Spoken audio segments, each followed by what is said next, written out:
Hello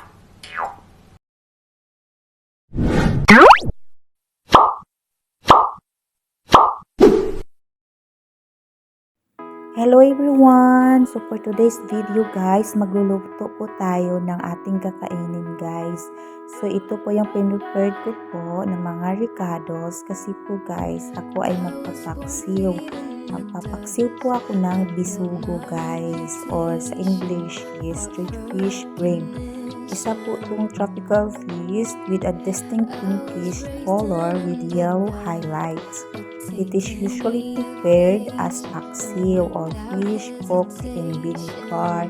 So yan guys, English po yan guys pero galing po yan siya sa Google. So yan guys, ayan nilagyan ko na po yan siya ng salt. Ayan po. Yan kailangan po natin siyang lagyan. And then, ayan din po yung sibuyas natin guys. Ayan yung kamatis. Ayan. Ayan din po yung ating luya guys. At saka bawang. So ayan guys. Kailangan po siya guys damihan po guys. Para po guys aabot po siya ng 1 week guys. Ganyan po dito sa abroad guys. Tapos kailangan lagyan din yan siya ng sili guys. Yung sili po guys na hindi maanghang. Kasi po ayoko po ng masyadong anghang.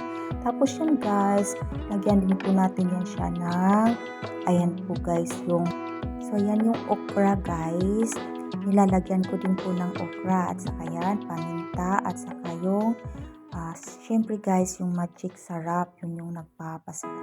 Ayan guys, dinamihan ko na po yan ng okra guys, kasi po ang okra ay maganda sa health.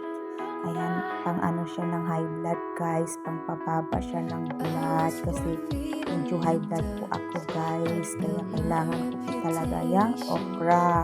So, talagang good po siya sa health. So ayan guys, pinapaibabaw ko lang po siya sa isda na bisugo.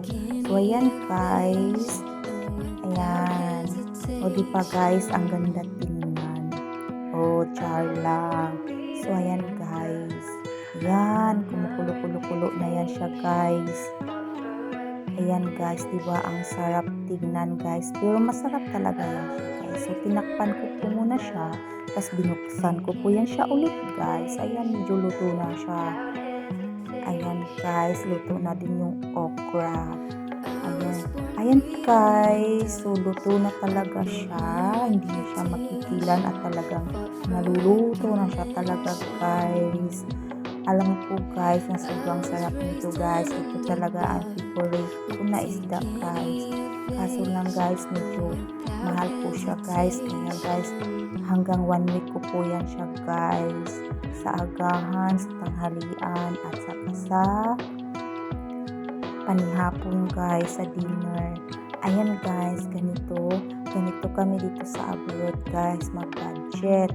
So ayan, tinatransfer ko na po yan siya sa isang, ayan guys, sa isang baunan. Para po guys, after nyan, ayan, kailangan mo siyang dahan-dahanin guys. Kasi po guys, para hindi siya mabalik-balik guys, kasi lambot na yan siya guys. At saka yung bisugo guys, kailangan maingat ka sa pagkain guys, kasi baka matinip ka po guys. So ayan po guys, dahan-dahan lang po ang pagka-transfer para hindi po siya mabalik-balik ang bukog guys. So ayan, ang mga ricados ang natira. So ayan, paibabaw mo pa rin siya guys para mauna siyang kainin. As in, ang yummy yan guys. I-try nyo po yan guys. Dapat guys, lagyan ko din yan siya ng talong. Kasi masarap din yung talong. Pero, nakalimutan ko na guys. Kaya, yan lang siya guys, okra.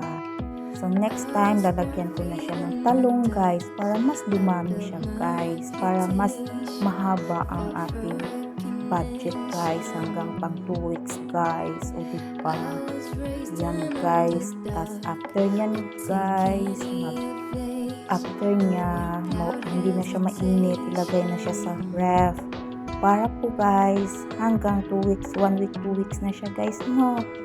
So, ganun po siya guys. Ayan lang po ang masasabi ko sa aking niluluto. Thank you for watching. Bye!